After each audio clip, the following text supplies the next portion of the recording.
Bayaw ko, malinis na naman ang Pero kung di mo bahay. natubusan sa 15 months, penalty. Ang ano yun, bayaw? Si nahulog. 2 days daw, sabi sa kanya. Magkano daw? 2 days. Wala pa naman 500, siguro mga 250, ganyan. Kasi hindi naman LTO ang nakahuli sa kanya eh. Enforcers. Oo, pampakapi lang yun.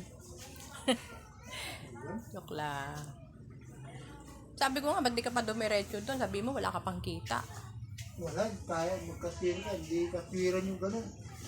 Ganon. Basta, Kasi naka-ano light siya eh, naka-on daw siya. Tapos kinolorum pang ano niya. Shout out po dito, malinis na naman po ang bahay. Ayan. Malinis na po ang bahay. Naglilinis po ang bayaw ko.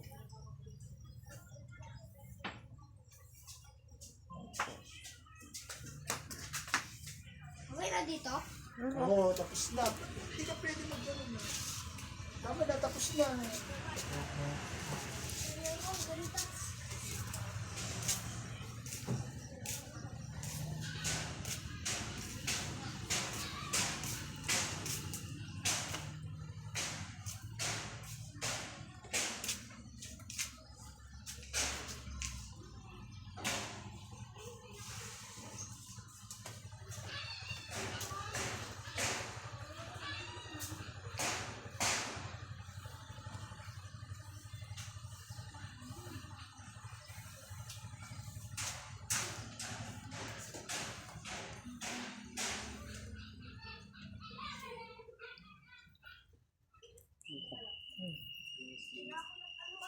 Oo nga.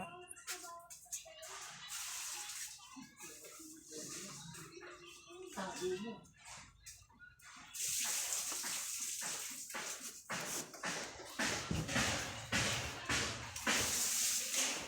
Pasok po.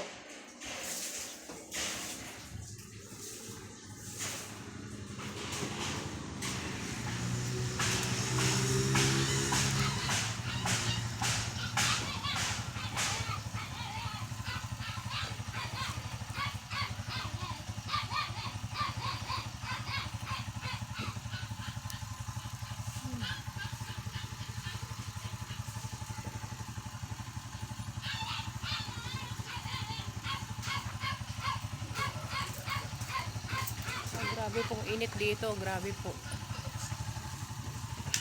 Hindi ka ba lamangan? Ha? Ha? Asan na yung kasama mo? Ah, doon na kayo kakain sa labas. Mamalengke pa kasi. Kahit konti lang. Ayan po, aalis na po ang pamangkin ko. Magtitinda na po sila. I-deliver na lang po nila yung mga order pala. Ayan o. Mga order po yan. Order. I-deliver na nila ang order. Konti na lang po, baka mamaya o bukas po sila mamimili na naman ng mga paninda.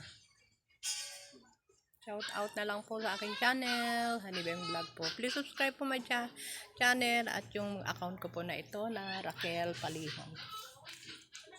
Bagong account ko po ito, kaya subscribe na lang po. At salamat sa nag-ay sa aking YouTube.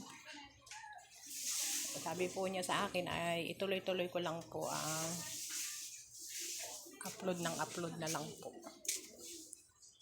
Ayan. Sobrang init po dito sa Pilipinas, sa totoo lang. Kaya ayan. Ingat po tayo palagi at Jesus love you po and Jesus love us po. Bye-bye po. Bye-bye and God bless.